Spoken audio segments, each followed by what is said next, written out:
पहला आपको जो कॉन्फ्रेंस दिख रहा है वो है स्टॉकहोम कॉन्फ्रेंस 1972, जिसके बारे में मैंने आपको पहले भी बताया है। 1972 में स्टॉकहोम कॉन्फ्रेंस हुआ था, ठीक है, जिसमें इंदिरा गांधी ने पार्टिसिपेट किया था, भारत को रिप्रेजेंट किया था।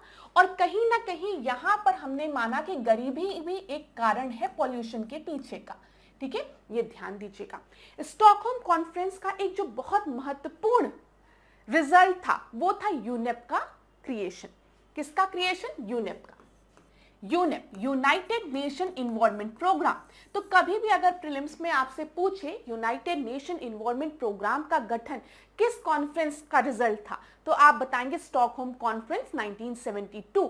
अगर आपसे प्रश्न पूछे कि स्टॉकहोम कॉन्फ्रेंस में भारत के किस प्रधानमंत्री ने हिस्सा लिया था, तो आप बताएंगे इंदिरा गांधी ने। पहली बार यूनाइटेड नेशन ने इन्वायरमेंट पर डिस्कशन किया था, पर्यावरण को मुद्दे के तौर पे रखा गया था। ये सारी जानकारी पहले के क्लासेस में मैंने आपको दी है, अगर आपने क्लासेस देखा होगा। तो यहां पर ध्यान दीजिएगा, ये फर्स्ट ग्लोबल इनिशिएटिव था to integrate environment and development. यहां पर हमने इन्वायरमेंट और डेवलपमेंट को दोनों को साथ में पहली बार रखा। पहले तो हमें समझ ही में नहीं आता था कि हमारे जो अर्थ पे जो रिसोर्सेज है वो लिमिटेड हैं। जब हमें समझ में आने लगा कि नहीं, ये जो रिसोर्सेज हैं, ये जो non renewable source of energies हैं वो लिमिटेड हैं, आज हम इनको खत्म कर देंगे तो फ्यूचर जनरेशन के लिए कुछ भी नहीं बचने वाला है। समझ में आ रहा? तो धीमे धीमे ये सारी चीजें हमें समझ में आई। तब जाकर हमने ब्रंटलैंड रिपोर्ट में सबसे पहली बार सस्टेनेबल डेवलपमेंट की बात की, सतत विकास की बात की, और फिर उसके बाद सस्टेनेबल डेवलपमेंट गोल्स की बात की गई। तो धीरे धीरे जानकारी जैसे जैसे बढ़ी, जागरूकता बढ़ी। यहां पर ध्यान दीजिएगा, भारत का क्या रोल था मैंने आपको बता दिया। भारत पार्टिसिपेंट था। भारत में अगर आप देखेंगे तो हमारी जो प्रधानमंत्री थी इंदिरा गांधी ने इसमें पार्टिसिपेट किया था उस समय। अब 1985 की अगर हम बात करते हैं तो यहां पे वेना कन्वेंशन हुआ। वेना कन्वेंशन याद रखिएगा, वेना कन्वेंशन 1985 में हुआ है, जहां पर ओजोन लेयर के प्रोटेक्शन की बात की गई, ठीक है, ओजोन लेयर के प्रोटेक्शन की बात की गई। भारत ने इसमें पार्ट लिया था, ठीक है, ध्यान दीजिएगा। तो वेना कन्वेंशन 1985 किससे रिलेटेड है? ओजोन लेयर प्रोटेक्शन से रिलेटेड है। और 1985 के वेना कन्वेंशन का ही परिणाम यह है कि 1987 में हम मॉन्ट्रियल प्रोटोकॉल की बात करते हैं, जिसमें ओजोन लेयर डिप्लीटिंग सब्सटेंस के फेज आउट की बात की जाती है, उनकी एलिमिनेशन की बात की जाती है, ठीक है। यहां पर ध्यान दीजिएगा, 1985 का ही रिजल्ट था कि 2 साल बाद मॉन्ट्रियल प्रोटोकॉल आया, जिसमें ओजोन डिप्लीटिंग सब्सटेंस के फेज आउट की बात की गई, और भारत ने इसमें भी हिस्सा लिया था। ये भी चीज क्लियर है। फिर 1989 की अगर हम बात करें तो यहां पर बेसल कन्वेंशन साइन हुआ। बेसल कन्वेंशन जो था ना, वो हैजार्डस, जो टॉक्सिक, ठीक है, जो हैजार्डस और टॉक्सिक कंपोनेंट हैं, ठीक है, उनके मूवमेंट को रोकने के लिए। देखिए अक्सर क्या होता है, अभी भी आप एक चीज देखेंगे तो एक बहुत बड़ी प्रॉब्लम ये है कि जो डेवलप्ड कंट्रीज है ना, वो अपने यहाँ का जो वेस्ट है वो या तो अंडर डेवलप्ड कंट्रीज में भेज देती हैं या फिर डेवलपिंग कंट्रीज में भेज देती हैं। अब दिमाग में ये क्वेश्चन आना चाहिए कि मैम जब हमको पता है कि ये जो वेस्ट है वो टॉक्सिक वेस्ट है या फिर हैजार्डस वेस्ट है, या फिर अभी हम लेके चले तो इलेक्ट्रॉनिक वेस्ट, ई वेस्ट, जो डेवलप्ड कंट्रीज होती हैं वो अपने ई वेस्ट को, इलेक्ट्रॉनिक वेस्ट को डेवलपिंग कंट्रीज जैसे भारत में भी भेज देती हैं, जो डेवलपिंग कंट्रीज है वहां पर भेज देती हैं। क्यों भेजती हैं? क्योंकि उनको पता है कि हमारे यहाँ रिसाइकलिंग नहीं हो पाएगी, इसको डेवलपिंग कंट्रीज में भेज देते हैं, और डेवलपिंग कंट्रीज के जो लोग रहते हैं वो भी उसको ले लेते हैं। क्यों लेते हैं? क्योंकि इन कंपोनेंट्स में ना, इन इलेक्ट्रॉनिक कंपोनेंट्स में कुछ उन्हें प्रीशियस मेटल्स मिल जाते हैं। जब इतना बड़ा मदरबोर्ड गला रहे हैं, कंप्यूटर को गला रहे हैं, तो उनको थोड़ी सी सोने की वायर मिल जाएगी या फिर सिल्वर वायर मिल जाएगी। उसी चीज के लिए बस, मतलब प्रीशियस मेटल को एक्सट्रैक्ट आउट करने के लिए यहां पर जो डेवलपिंग कंट्रीज हैं या फिर अंडर डेवलप्ड कंट्रीज हैं, जहां पर सबसे बड़ी समस्या है गरीबी, वो गरीब जो भी जनता है वो उसको ले लेती हैं, अपने हेल्थ के साथ खिलवाड़ करती हैं।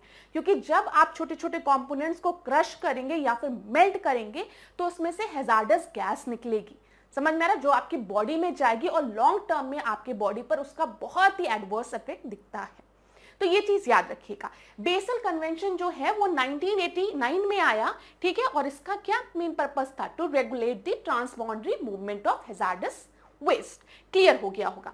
1992 की जब हम बात करते हैं तो मैंने आपको पहले भी बताया है 1992 में अर्थ समिट हुआ था, जिसको कि हम रियो समिट भी कहते हैं।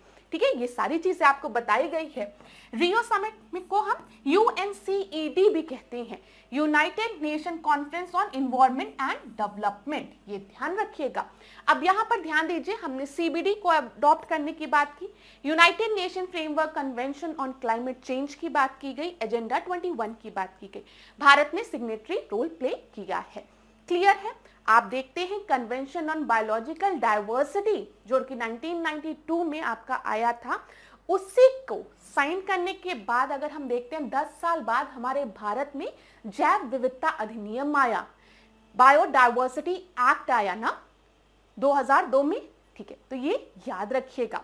तो 1992 में रियो समिट हुआ, जिसको कि UNCED भी कहते हैं, और इसमें convention on biological diversity, United Nation Framework Convention on climate change, agenda 21 को अपनाया गया। भारत ने इसमें पार्टिसिपेट किया था।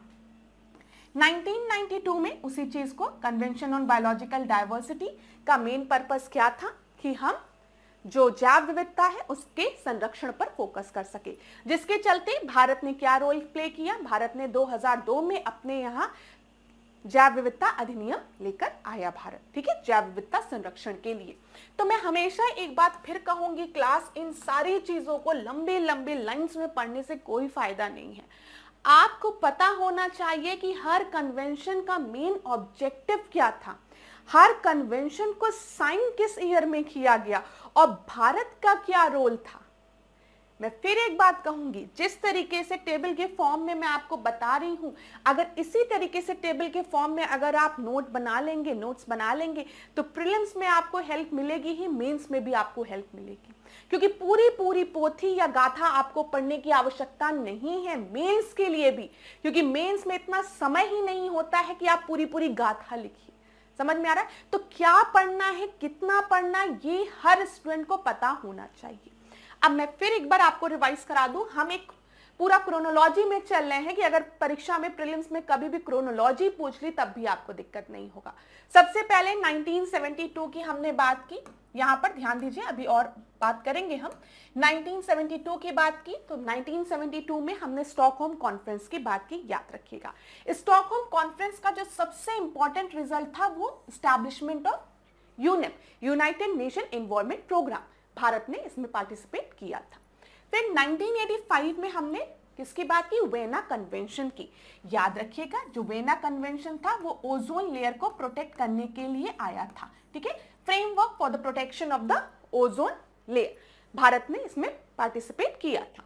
1987 में वेना कन्वेंशन का ही एक बहुत बड़ा योगदान था, मॉन्ट्रियल प्रोटोकॉल, जिसमें हमने ओजोन डिप्लीटिंग सब्सटेंस के फेज आउट की बात कही थी कि इनको, जैसे क्लोरोफ्लोरोकार्बन जो हेलॉन्स है, इनको फेज आउट करने की बात कही गई थी। 1989 में बेसल कन्वेंशन आया, याद रखिएगा। बेसल कन्वेंशन जो था वो किस चीज से रिलेटेड था, ये आपके हैजार्डस वेस्ट के जो ट्रांसबाउंड्री मूवमेंट थी उसको रेगुलेट करने के लिए बेसल कन्वेंशन आया था 1989 में। यहीं पर एक चीज और याद रखिएगा, एक बार आपकी परीक्षा में पूछा गया है कि मॉन्ट्रियल प्रोटोकॉल का इन्फोर्समेंट कब हुआ है, व्हेन वाज इट इन्फोर्स्ड, तो वो ईयर आपका था 1989, ये याद रखिएगा। अगर इन्फोर्समेंट पूछा गया तो आप 1989 बताएंगे। 1992 में हमने देख लिया रियो अर्थ समिट हुआ, जिसमें कि CBD की बात की गई, United Nation Framework Convention on to combat desertification की भी बात की गई थी। ये United Nation Framework Convention to combat climate change को कम्बैट क्लाइमेट चेंज, इसकी बात की गई थी, और डेजर्टिफिकेशन की भी बात की गई थी, जो कि 1994 में आपका रेक्टिफाई हुआ है, अभी हम उसको भी देखेंगे, और एजेंडा 21 की भी बात की गई थी। फिर मैंने आपको बता दिया CBD 1992 convention on biological diversity, ठीक है, जैव विविधता संरक्षण पे फोकस किया गया। भारत में 2002 में हमने देखा जैव विविधता अधिनियम पारित किया गया है। 1992 में ही अभी हम चल रहे हैं, यहां पर ध्यान दीजिएगा। United Nation Framework convention, climate को वो करने के लिए, जो क्लाइमेट चेंज है उनको रोकने के लिए, ग्लोबल वार्मिंग, आपको पता है ग्रीन हाउस गैसेस की हम बात करते हैं। अभी यहीं पर हम देखेंगे UNFCCC की जब हम बात करेंगे तो क्योटो प्रोटोकॉल को भी अभी हम देखेंगे 1997 में, ठीक है, याद रखिएगा। तो यहां पर पहली बार एक इंटरनेशनल फ्रेमवर्क एग्रीमेंट किया गया जहां पर क्लाइमेट चेंज को रोकने की बात कही गई। और आपको पता है क्लाइमेट चेंज के पीछे पर्यावरण परिवर्तन जो हो रहा है, आपका जो क्लाइमेट चेंज जो हो रहा है उसमें एक बहुत बड़ा योगदान किसका है? ग्रीन हाउस गैसेस का, हरित गैसेस जो आपकी हैं। 1994 में मैंने आपको बताया था यहां पे किसकी बात की गई? टू कम्बैट डेजर्टिफिकेशन, मरुस्थलीकरण जो हो रहा है, ठीक है, उसको कम्बैट करने की बात की गई। जो लैंड डिग्रेडेशन हो रहा है उसकी बात की गई थी 1994 में। फिर 1997 में देखिए क्योटो प्रोटोकॉल आया, ठीक है, जो कि UNFCCC का ही योगदान था, जिसमें हमने क्या कहा, जो भी आपकी ग्रीन हाउस गैसेस है उनके एलिमिनेशन को कम करने की बात कही गई, क्योंकि ग्रीन हाउस गैसेस जो हैं वो ग्लोबल वार्मिंग के पीछे एक बहुत ही बड़े फैक्टर है। ये चीज क्लियर हो गई होगी। चलिए फिर 2000 में हम देखते हैं कार्टेजेना प्रोटोकॉल आया, ध्यान रखिएगा। यहां पर लिविंग मॉडिफाइड ऑर्गेनिज्म की बात की गई। जो लिविंग मॉडिफाइड ऑर्गेनिज्म है उनके ट्रांसबाउंडरी मूवमेंट को रेगुलेट करने की बात कही गई, LMO की, याद रखिएगा। कार्टेजेना LMO याद रखिएगा, प्रीलिम्स में पूछा गया है। 2001 में हम देखेंगे स्टॉकहोम कन्वेंशन हुआ है। मैंने आपको बताया था ना यहां पर जब मैंने आपसे डिस्कस किया था कि देखिए इधर वाले में कि स्टॉकहोम कन्वेंशन जो है वो 2001 में है। आप इससे कंफ्यूज नहीं होंगे इसमें कि स्टॉकहोम कॉन्फ्रेंस 1972 वो दूसरा है, ये स्टॉकहोम कन्वेंशन है जो कि 2001 में आया है। स्टॉकहोम कन्वेंशन किससे रिलेटेड था? यहां पर हम परसिस्टेंट ऑर्गेनिक पॉल्यूटेंट पे फोकस करते हैं, ठीक है, परसिस्टेंट ऑर्गेनिक पॉल्यूटेंट यहां पर लिखा भी है, अगर आप ध्यान से देखेंगे। इनके मूवमेंट, हैजार्डस केमिकल और POP पर फोकस किया गया था। ये याद रखिएगा। कार्टेजेना प्रोटोकॉल जब आपसे पूछेगा तो आप बताएंगे 2000 में, और कार्टेजेना प्रोटोकॉल किससे रिलेटेड है? LMO से रिलेटेड है, लिविंग मॉडिफाइड ऑर्गेनिज्म से, ठीक है। जब हम स्टॉकहोम कन्वेंशन की बात करेंगे तो ये 2001 में आया है और ये POP से रिलेटेड है, इतना याद रखो प्रीलिम्स के लिए। फिर 2010 में हम देखते हैं नगोया प्रोटोकॉल आया है, ठीक है, नगोया प्रोटोकॉल आया है जो कि आपका किससे रिलेटेड है? अगर हम देखेंगे बायोडायवर्सिटी के कंजर्वेशन से रिलेटेड है, इसी वजह से CBD यहां पर लिखा हुआ है। यहां पर SSN benefit sharing of genetic resources पे फोकस किया गया है।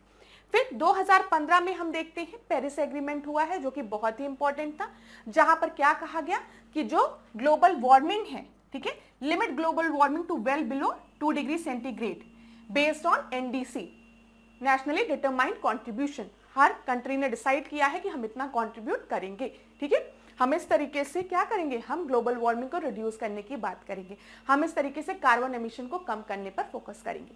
ये सारी चीजें मैंने आपसे पहले की क्लासेस में डिस्कस की है। अगर आपने नहीं देखा है कि NDC क्या होता है, क्योटो प्रोटोकॉल में क्या क्या चीजें थी, तो उन क्लासेस को जरूर देखिएगा क्लास।